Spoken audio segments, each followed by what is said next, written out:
Hi guys, Todd here.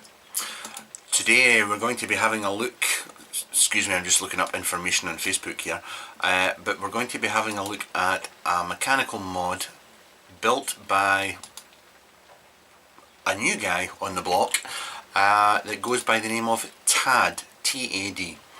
And this actually comes under the whole Profit Vapor UVO type umbrella, and I'm just checking my messages here from Frank.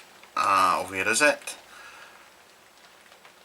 $180 this is going to cost from Profit Vapor, and I'm sure there'll be other resellers across the globe. I've not actually gone and checked as yet, but I'm just going to give you the price that has been given to me from Profit Vapor, and I'll stop saying Profit Vapor because the name will be up in the corner. So $180. For $180 you get this box. It is stunningly presented, and that doesn't come with it, that's just e-liquid. But just to, we'll go in for close-ups, but just to give you a little sneaky peek. It's just so well presented, I have to show you it like this. Really nice. So, without further ado, we shall get into the box, take this to bits, and we'll show you what it's all about. I'll take it all out the box and get ready for some close-ups. Here we go. This is everything that comes in the box. Here we have the device in 18350 mode. We have an 18500 extension and an 18650 extension. This is made of 316L stainless steel. So this is the, good high quality materials here. You get a spare spring and a spare O-ring here as well, which we'll come back to. But we'll take all this out the way just now and just start with the mod itself. Now it's his first mod, so he's called it first. And it's got damn heavy engraving going on there, which I just love. So there we go, first thumbs up. The first. We have at the top here, this is an airflow control ring. It's a 22mm mod. So basically you can, hopefully you can see here, we have holes in this well here. So you can, this is reverse threaded, you can allow airflow into here if you must. It's not one of my favourite things, I must admit, because it introduces a gap, but once again it's one of these things we'll come back to. Going down the tube we have a reverse locking ring here.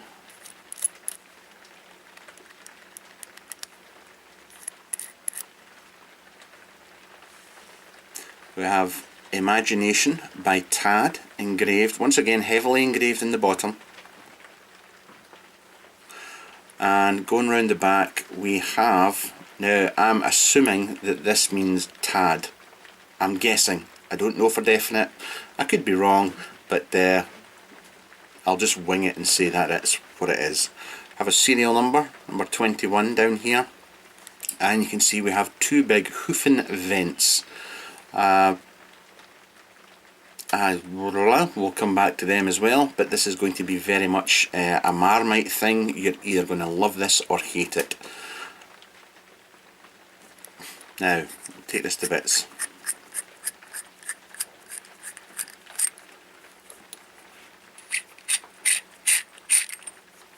It's a little bit raspy, the threads up the top here, but you can see the machining wise, it's absolutely stunning. Done a great job with it. Now, the switch, as I said, is a reverse locking. It's a stunning switch. I mean, you've got a brass contact down here, no issues with that at all. I warn you now that this is reverse threaded, this pin here. So out it comes, remember, reverse threaded. Should just be able to let this go, and we have one massive spring there, and it looks like it's copper, a copper spring. And there we go for the rest of the inside, and you can take your locking ring off if you wanted to get in there and clean about it. But yeah, I say it's nice to see that big chunky spring in there. That explains it's got a lovely resistance to it, and it's one of the highlights for me is actually the switch on this thing. Now the top cap, as I said there, we have this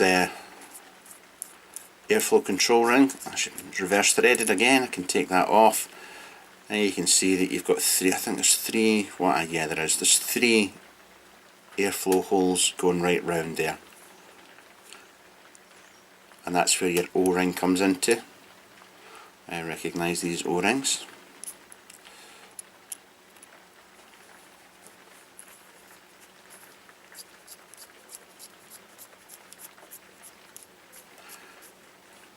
Now we have sprung loaded copper contact here. Now I should be able to unscrew all this like so.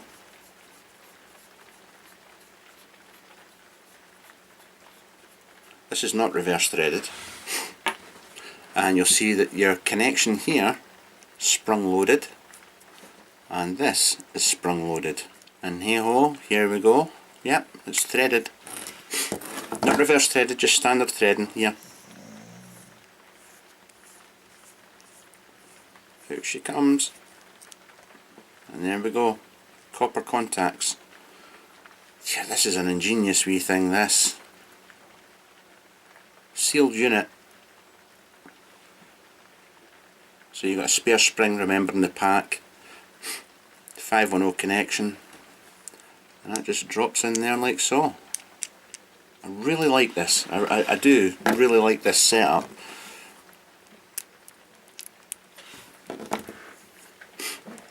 I mean, it's just as well that I mean, it's all copper that you can get in here to clean this out, because you know, this is going to tarnish. There's no two ways about it. It will tarnish, and we'll screw it back into the housing.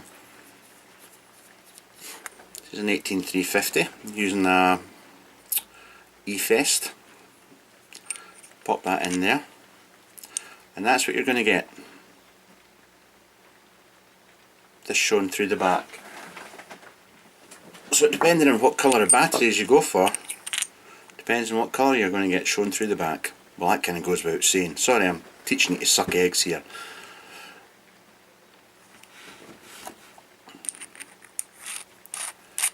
Yeah, I've not had any problems putting any batteries in. I mean, everything just automatically adjusts. It's just a delight to use.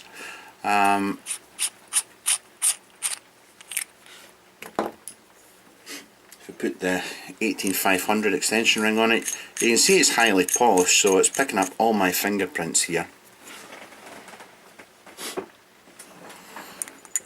I'll pop this in. There we go.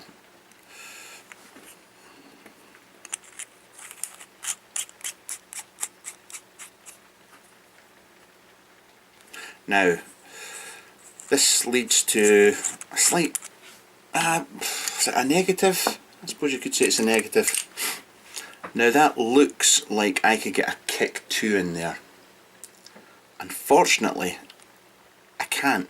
If I put a kick 2 in, it just isn't deep enough. Just isn't deep enough, which is a crying shame, because it almost makes it, but just not quite. I can get it threaded on, but I end up with a gap like that on the bottom, or a gap at the top. So yeah, you'll get a kick 2 in there, but I'm afraid it doesn't look the best, which is like I say, it's a bit of a shame. And of course you can pop your 18650 on as well.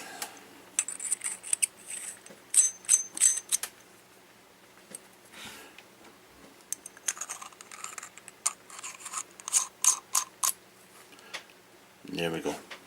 And just to show you here, I mean, I'm on a 18650 set up here, and I have a Ficar Troy X on there. Like I say, you're going to have that gap because of that airflow ring. It's there, deal with it. If you don't like it, move along. But it is there.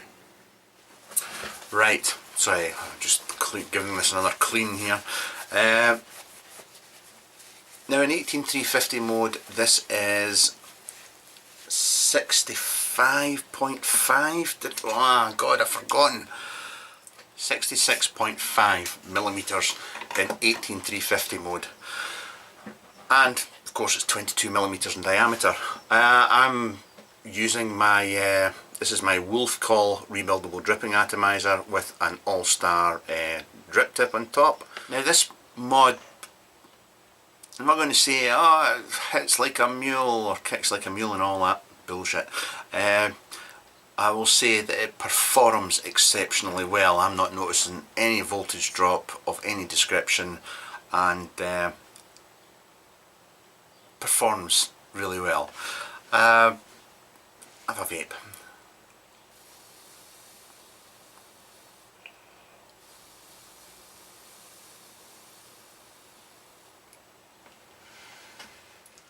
For me personally, this is how I think a mod should be presented. Beautiful case. I know it's just a simple thing, it's just, you know, it's coming in a box, but just the way it's presented, the brand, if you like, kind of the branding works for me. I know that's just got absolutely zero to do with anything, but you know, if I'm going to be spending that kind of money, I don't want it coming in a jiffy bag. You know, so coming in a box with the manufacturer's logo, all that kind of stuff on it, is a huge 2 thumbs up. The setup that he has with that top cap section, the 510 connection, and the way it automatically takes the battery rattle out is just, well, for me it's pretty cool.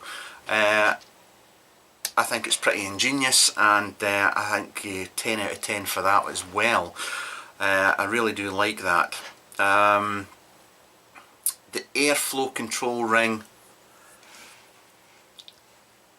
it's not a winner for me. It's personally not my kind of thing, but then in saying that, I've got it in a couple of my other mods as well.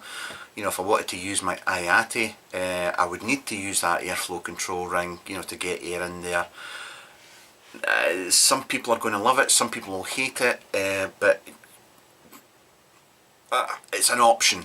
It's not something I would look for, but you know, some people might. The venting on the back, the way it's dealt with there, I don't know. I really don't know. That's for me, it's 50-50 whether I'm sold in it or not. I'm not 100% sure. I like it with the purple battery in it, but I'm not a fan with the red battery in it. Go figure. The engraving. The engraving is, once again, 10 out of 10. The engraving all over the mod is perfect. The machining's pretty much bang on. The switch is a delight to use. It is just, it doesn't fire when you sit it down. Doesn't matter which mode you've got it in, what size of ATI you've got on top. It's not going to fire by itself, and it's just got a beautiful resistance.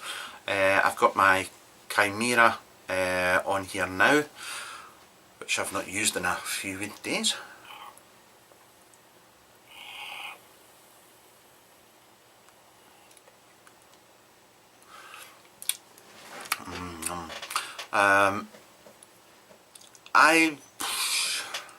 Right, here we go. For me personally, this is my personal take on it. All in as a package, I think it's a very high-end mod. I do. I really think it classes as one of the better mods that I've come across. 316 stainless steel, copper contacts, brass in the bottom, you know, copper springs. It's just, everything's just kind of done right. The only two bits for me which are personal taste, the venting on the back and the airflow control ring. I do wish that the Kick 2 would fit in it. It's just a ball hair out, but you know, just if the Kick 2 was to fit in there, then that would just be the final tick in the box. All in, if you're looking for a high quality, a very high quality mod, then I do not think you would be disappointed with this one. Take into account the things that I've pointed out, but you know, once again, that's personal taste, and they might not bother you, but functionality wise it's pretty much spot on. And that's it from me. I don't have anything else to say in this. I really like it. I like it a lot, and I would buy one. Definitely would buy one. Well, if I could make my mind up about that bloody venting at the back, who knows. So 2 thumbs up to Tad for his first mod.